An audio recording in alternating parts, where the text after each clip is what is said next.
everyone. Today I am going to discuss about weather, climate and adaptations which are related to class 7. Dear student, आज हम लोग weather, climate और adaptations के बारे में जानकारी प्राप्त करेंगे, जो कि यहाँ पर वेदर से मतलब है मौसम, क्लाइमेट से मतलब है जलवायु और एडेप्टेशन से मतलब है भिन्न भिन्न तरह के ऑर्गेनिजम्स कैसे एडॉप्टेड होते हैं अपने वातावरण में जीने के लिए। इन सभी फैक्ट्स को हम इस चैप्टर के अंतर्गत देखेंगे। तो बारी बारी से अब चलते हैं वेदर और क्लाइमेट की ओर। डियर स्टूडेंट, जैसा कि यहाँ वेदर और क्लाइमेट दिया गया है, मौसम और जलवायु, क्या दोनों एक वर्ड है, सिमिलर मीनिंग रखता है या फिर डिफरेंशिएशन है दोनों में? तो हम कहेंगे वेदर और क्लाइमेट है तो एक दूसरे से रिलेटेड वर्ड ही, लेकिन दोनों में थोड़ा सा भिन्नता है, जिसको हम इस चैप्टर के अंतर्गत देखेंगे और फिर उसके बाद हम लोग एडेप्टेशंस की ओर चलेंगे। डियर स्टूडेंट, जैसा कि हम सभी जानते हैं, हमारा अर्थ जो है, आवर अर्थ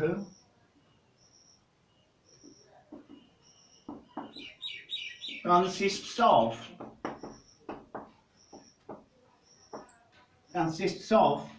71% water, 29% land, और ये रेशियो जो है सो हमारे धरती पर मौजूद है, जिसमें कि हमारे धरती जो है सो 71% भाग जल से आच्छादित है और 29% भाग 29% जो है आपका वो लैंड से आच्छादित है। यानी सिर्फ इतने ही भूभाग में हम सभी जीव, सभी तरह के फॉरेस्ट या वाइल्ड लाइफ अपना जीवन बसर करते हैं। बाद बाकी जो आपका 71% यहाँ शो कर रहा है वो आपका एक्वाटिक लाइफ है, या फिर वाटर में जो भी प्राणी जल में रहने वाले जीवों के अस्तित्व को ये बोध कराता है। वहीं 29% जो है लैंड पर जो भी एक्सिस्टेंस, जो भी अस्तित्व में है प्राणी, उसके बारे में बताता है। फिर हम एक दूसरे टर्म की चर्चा करेंगे जो इस पृथ्वी के चारों ओर हमारा जो वाटर और लैंड से घिरा हुआ है, एक मोटी एटमॉस्फेरिक लेयर बना हुआ है। ये हमारा अर्थ है जो चारों ओर से वाटर और लैंड से घिरा हुआ है। फिर ये थिकेस्ट पार्ट एक प्रकार के वायु के आवरण से घिरा हुआ है चारों ओर से, और इसकी थिकनेस जो है up to 20 kilometre, up to 20 kilometre. और ये थिकनेस, ये एक्सपेंशन जो हमारे एटमॉस्फेयर का है वो अप्रॉक्स जो है तो 20 किलोमीटर तक का माना जाता है। तो ये तो कुछ एक हमारे अर्थ का जूलॉजिकल कंडीशन हुआ, जो हमारी पृथ्वी किस तरह के फैक्ट्स के बीच में सर्वाइवल है। तो उसमें 71% जल है, 29% लैंड है, और उसका जो एटमॉस्फेयर का एक्सपेंशन है वो आपका 20 किलोमीटर तक है। डियर स्टूडेंट, इस एटमॉस्फेयर का क्या योगदान है हमारी पृथ्वी या फिर हम सभी जीवों के लिए जो इस पृथ्वी पर सर्वाइवल है? तो डियर स्टूडेंट, ये एटमॉस्फेयर जो है हमारी धरती को क्या सब देती है, क्या प्रदान करती है, इसको अब देखें।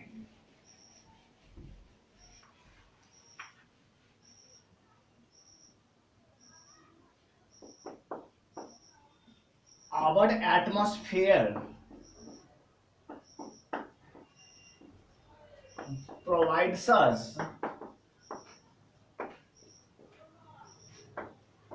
air, water and temperature.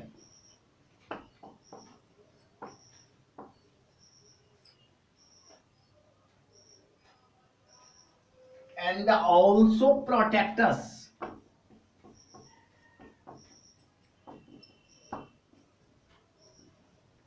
from harmful rays of the sun. इस एटमॉस्फेयर के बारे में, जिसका एक्सपेंशन करीब करीब 20 किलोमीटर तक में है, कहा जाता है कि यह हमें हवा, पानी और टेम्परेचर, ये तीन चीज देती है। या तो हवा देती है, वाटर या फिर टेम्परेचर, ये तीन के तीन पदार्थ हमें कहां से प्राप्त होते हैं? हमारे एटमॉस्फेयर से प्राप्त होते हैं। इसके अलावे भी इसका योगदान है, एक अहम रोल निभाता है। Also protect us from harmful rays of the sun, साथ ही साथ हम लोगों की जिंदगी को किसकी harmful rays of the sun, सूर्य के हानिकारक किरणों से हमारी क्या करता है? वो रक्षा करता है। डियर स्टूडेंट, जब हमारा एटमॉस्फेयर हमें एयर, वाटर और टेम्परेचर, ये तीन चीज प्रोवाइड कर रहा है, तो ये कहीं ना कहीं यहाँ रहने वाले जीवों को भी ये क्या करता होगा? प्रभावित करता होगा, क्योंकि ये एटमॉस्फेयर हमारी धरती को दे रही है, हमारी धरती उससे गेन कर रही है, और हम सभी जीव कहाँ रह रहे हैं? उस धरती पर, उस अर्थ पर रह रहे हैं। तो चूंकि एटमॉस्फेयर से एयर, वाटर और टेम्परेचर हमारी धरती को मिलती है, और हम सभी जीव उसी धरती के क्या है? निवासी हैं, हम उस पर अपना सर्वाइवल करते हैं जीवन को। तो एयर, वाटर और टेम्परेचर ये भी किसी ना किसी रूप में हम सभी जीव को क्या करते हैं? प्रभावित करते हैं। और ये एयर, वाटर और टेम्परेचर, यही तीन जब एक साथ मिलते हैं तब वेदर और क्लाइमेट का क्या होता है? निर्माण होता है। एक डेफिनेट रेशियोज है, जब ये एयर, वाटर और टेम्परेचर तीनों एक दूसरे से संगठित होता है तब वेदर, क्लाइमेट का क्या होता है? निर्माण होता है।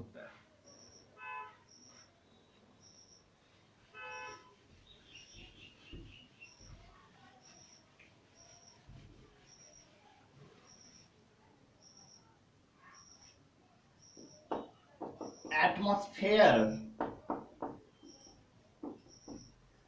also help to form weather and climate on this planet। हमारी धरती पर हमारा एटमॉस्फेयर ही वेदर और क्लाइमेट को क्या करता है? जन्म देता है, उसका क्या करता है? निर्माण करता है। ये वेदर और क्लाइमेट अस्तित्व में नहीं रहेगा जिस दिन हमारे पास से हमारा एटमॉस्फेयर क्या हो जाएगा? खत्म हो जाएगा। अतः हमारी ये ड्यूटी है, हमारा ये मोरल ड्यूटी है कि हम अपने एटमॉस्फेयर को क्या करें? शुद्ध रखें, बचाएं, ज्यादा ग्लोबल वार्मिंग ना होने दें, अन्यथा फिर हमारा वेदर और क्लाइमेट दोनों प्रभावित होना क्या हो जाएगा? शुरू हो जाएगा। जिसके कुछ एक झलक हम लोग आजकल देखना क्या कर दिए हैं? शुरू कर दिए हैं। जिस समय हमारे पास में विंटर सीजन होता है तो पता ही नहीं चलता है जो हम विंटर सीजन को झेल रहे हैं। जब समर सीजन आती है तो पता ही नहीं चलता है जो हम समर सीजन में है कि मानसूनी सीजन को झेल रहे हैं। ऐसा इसलिए हो रहा है क्योंकि हमारा एटमॉस्फेयर या वातावरण शुद्ध नहीं है। अगर वो शुद्ध नहीं है तो फिर हमारा ये वेदर और ये क्लाइमेट, ये दोनों भी शुद्ध नहीं है, डिफरेंट हो जाएगा, और हम सभी जीव जो इस धरती पर रह रहे हैं धीरे धीरे करके क्या हो जाएंगे? नष्ट हो जाएंगे। डियर स्टूडेंट, इस एटमॉस्फेयर जो कि वेदर और क्लाइमेट का निर्माण करता है, कितना योगदान है इसका हम सभी जीवों के लिए, वो प्राय हम लोग देखते रहते हैं। चाहे कपड़ा सुखाना हो, भोजन तैयार करना हो, एग्रीकल्चरल प्रैक्टिसेस करना हो, खेती बाड़ी का काम करना हो, हम सभी लोग वेदर और क्लाइमेट पर डिपेंडेंट हैं। वेदर अगर अच्छा नहीं रहा, मौसम अगर हमारे साथ नहीं है, तो फिर हम किसी तरह के इस तरह के क्रियाकलापों को संपन्न करने में सक्षम नहीं होंगे। प्राय हम देखते हैं कि हमारे यहाँ के किसान, जो भारतीय किसान है, वो प्राय खेती कार्य शुरू करने से पहले वेदर या मौसम को बारीकी से पूर्वानुमान लगाते हैं, तब जाकर के खेती बाड़ी का काम क्या करते हैं? शुरू करते हैं। तो कहने का मतलब है इस एटमॉस्फेयर का हमारी पृथ्वी के लिए अहम योगदान है, और उस एटमॉस्फेयर से जिस वेदर और क्लाइमेट का निर्माण होता है वो इसकी जीवन चक्र को क्या करती है? आगे बढ़ाती है। अब हम बारी बारी से देखेंगे कि ये वेदर और क्लाइमेट क्या होते हैं।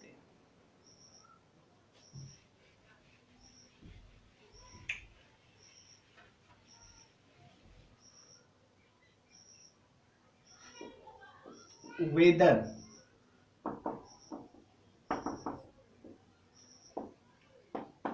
it refers to day-to-day condition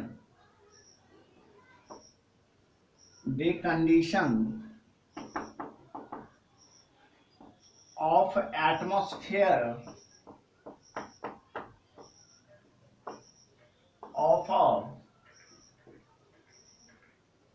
certain place with regards to the elements like humidity, temperature,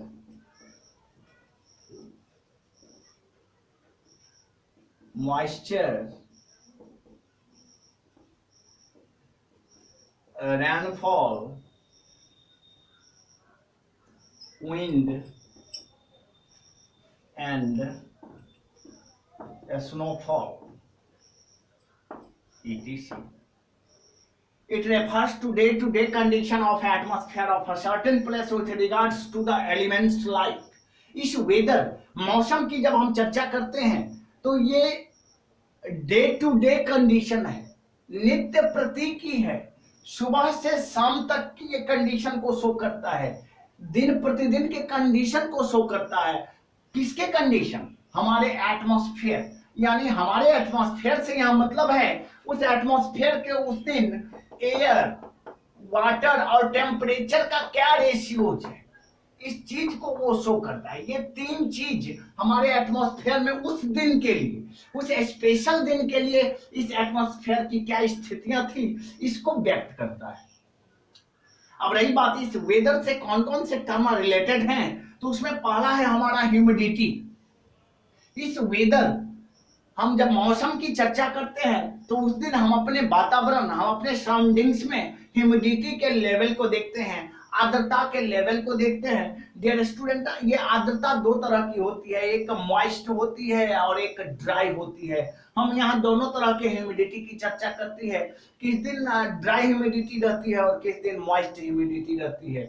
फिर दूसरा हमारा जो पॉइंट है वो टेम्परेचर है। ये वेदर टेम्परेचर को भी शो करता है।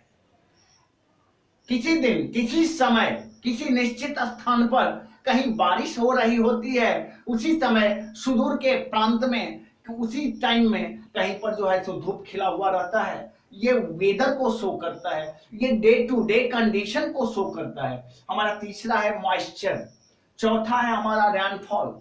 वेदर रेनफॉल वर्षण की स्थिति को भी क्या करता है, फिक्स करता है। साथ ही साथ वायु की दशा को भी ये क्या करता है, प्रभावित करता है। ये सब के सब टर्म वेदर से रिलेटेड है। वेदर के हम एक फॉर्म और देखते हैं जिसको हम स्नोफॉल या बर्फबारी कहते हैं। क्या कहते हैं? बर्फबारी कहते हैं।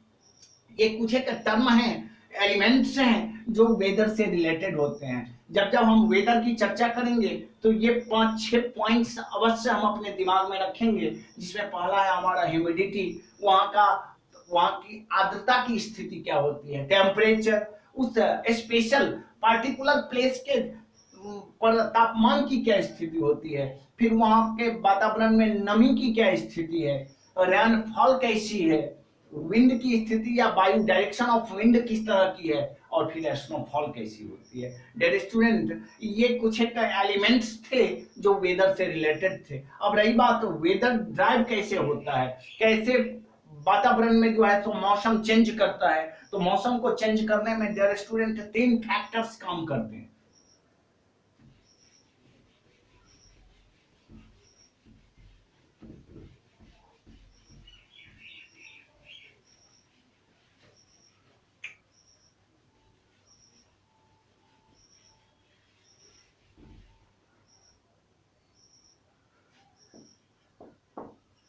Weather is driven by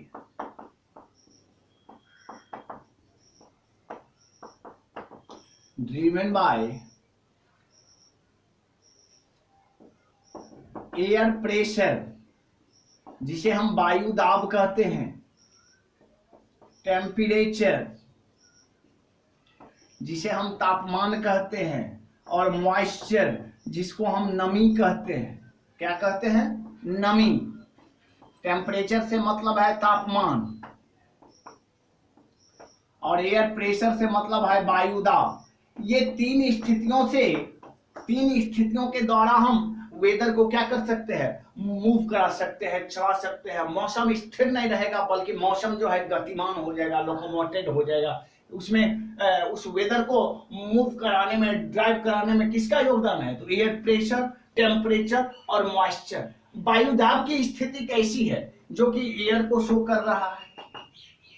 temperature की स्थिति क्या है, जो टेम्परेचर यानी तापमान को शो कर रहा है। और मॉइस्चर की स्थिति क्या है, मतलब वाटर लेवल की क्या स्थिति है, इस वाटर का एयर में क्या परसेंटेज है, वायु में जल की कौन सी मात्रा विद्यमान है।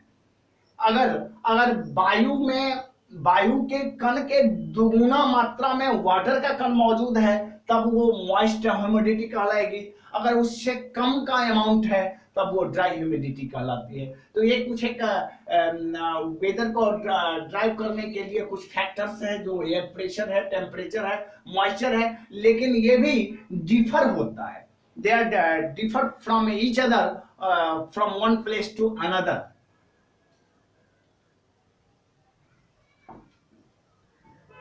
These all factors are different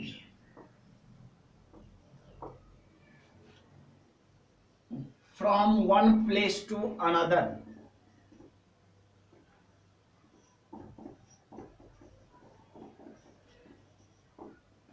और ये जो आप तीन कंडीशन देख रहे हैं, एयर प्रेशर, टेम्परेचर, मॉइस्चर, जगह चेंज होगा, प्लेस हम चेंज करेंगे।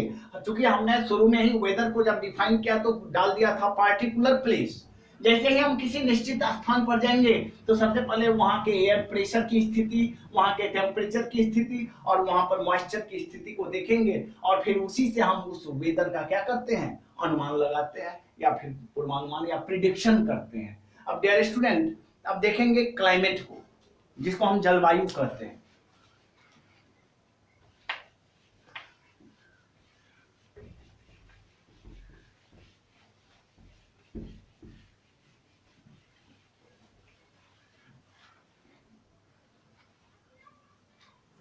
क्लाइमेट, जिसको हिंदी में हम जलवायु कहते हैं। The average weather pattern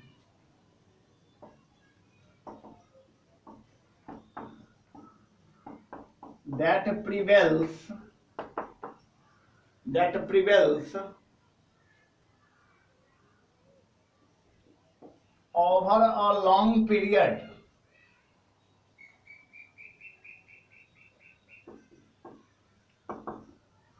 of time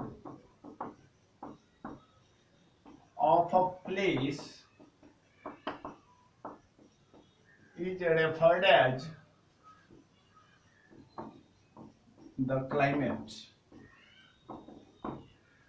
The average weather pattern that prevails over a longer period of time of a place is referred as the climate. जब किसी निश्चित स्थान पर मौसम की गतिविधि कुछ एक दिनों तक, 2 महीने, 3 महीने, 4 महीने के लिए जो गतिविधियां होती है, तो कलेक्टिवली वो वेदर जो है सो किस फॉर्म में चला जाता है, क्लाइमेट में चला जाता है। अगर हम डे बाय डे करें तो वो वेदर है, और डे बाय डे करते करते अगर हमने महीना, 2 महीना, 3 महीना का ड्यूरेशन बिता लिया, अवधि को बिता लिया, तो वो जो लॉन्गर पीरियड जो कहलाता है, वो वेदर का ही लॉन्गर पीरियड क्या हो जाता है, क्लाइमेट हो जाता है। डियर स्टूडेंट, क्लाइमेट की जब हम चर्चा करते हैं तो एक ही समय में जब हम राजस्थान और शिमला की चर्चा करते हैं तो राजस्थान को एक्सट्रीमली हॉट क्लाइमेट माना जाता है। Rajasthan extremely hot climate,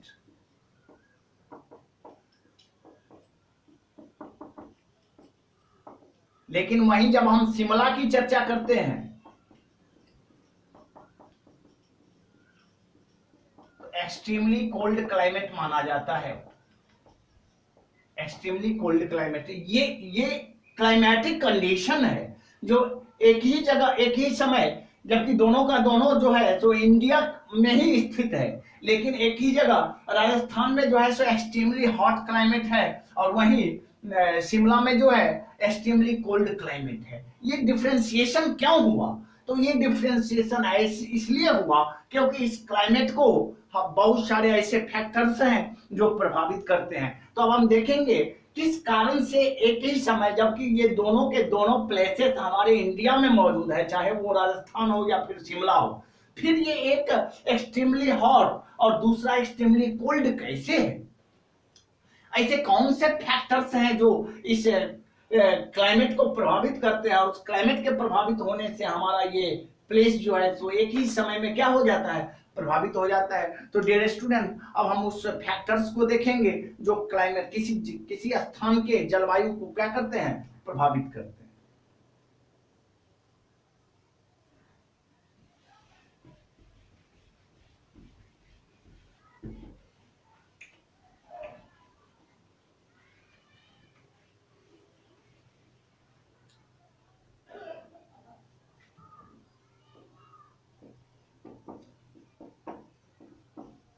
Factors affecting climate of a place। किसी स्थान पर जलवायु को कौन कौन से फैक्टर से प्रभावित करते हैं वो देखना है। तो सबसे पहला है distance from the equator. Distance from the equator, विषुवत रेखा से उस जगह की क्या दूरी है। डियर स्टूडेंट, जो भूमध्य रेखा होती है उस भूमध्य रेखा से उस जगह की कौन सी दूरी है, इससे क्लाइमेट हमारा प्रभावित होता है। दूसरा, डिस्टेंस फ्रॉम द सी, उस जगह की समुद्र से कौन सी दूरी है। द अल्टीट्यूड, उस जगह की अक्षांशीय स्थिति क्या है।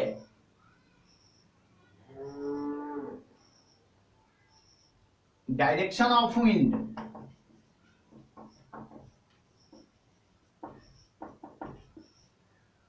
Direction of wind, humidity,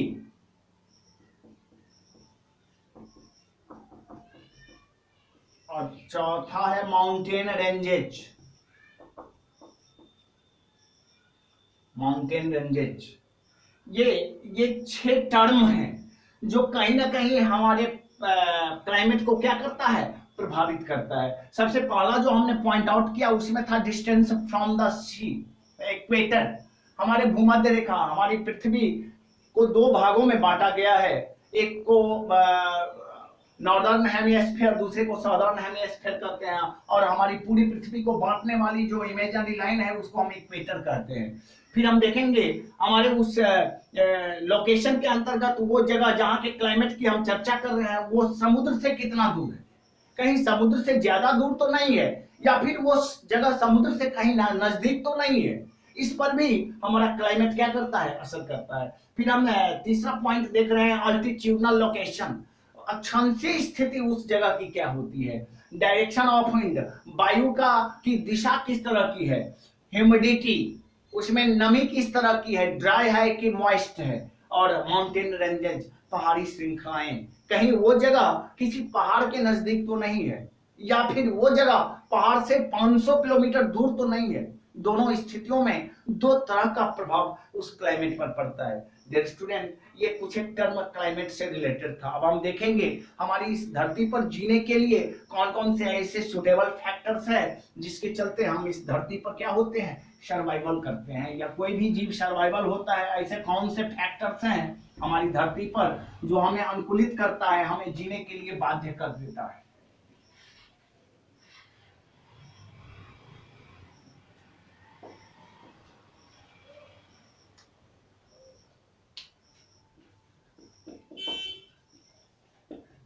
Climatic conditions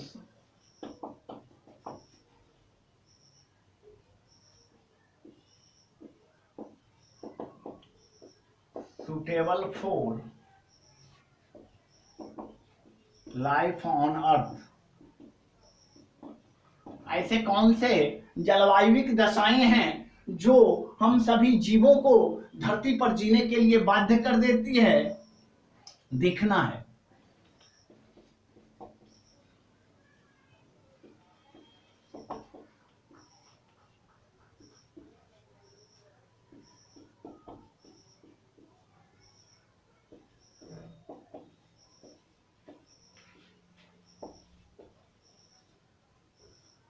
It is neither too close nor too far away.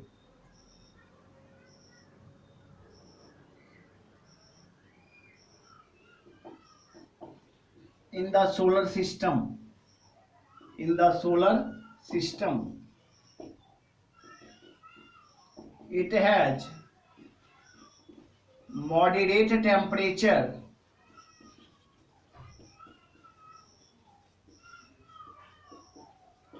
throughout the year.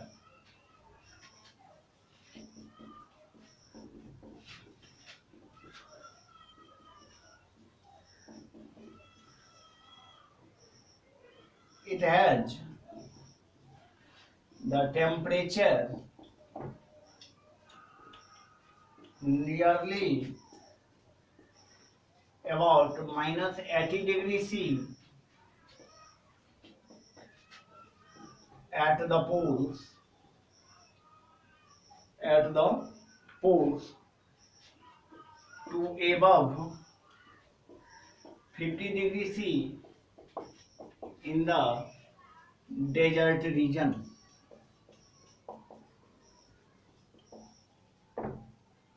ये कुछ एक फैक्ट्स हैं जो हमें धरती पर जीने के लिए क्या कर देती है, बाध्य करती है. It is neither too close not too far away in the solar system. हमारे सौरमंडल में ये हमारी धरती जो मौजूद है वो ना तो ज्यादा नजदीक है और ना ही ज्यादा दूर अवस्थित है. साथ ही साथ इसके पास में moderate temperature through out the year रहता है. सालों भर यहाँ मॉडरेट बदलती रहती है टेम्परेचर, एक जैसी टेम्परेचर की दशाएं नहीं रहती है. और एक और भी यहाँ फिक्स जो टेम्परेचर रीजन है वो है हमारे पोल्स पर जो है माइनस 80 डिग्री सी टेम्परेचर रहता है, फिर भी वहाँ जीव सर्वाइवल है. वहीं एक हमारा डेजर्ट रीजन है जहां पर कि अबाउट 50 डिग्री सी टेम्परेचर रहता है, फिर भी वहां सभी प्रकार के जीव क्या है, सर्वाइवल है. तो ये कुछ एक क्लाइमेटिक कंडीशंस हैं जो हमें जीने के लिए धरती पर क्या कर देती है, मजबूर कर देती है. डियर स्टूडेंट, इसके और भी बहुत सारे पॉइंट्स हैं जिसको हम नेक्स्ट वीडियो में डिटेल करेंगे. तब तक के लिए धन्यवाद.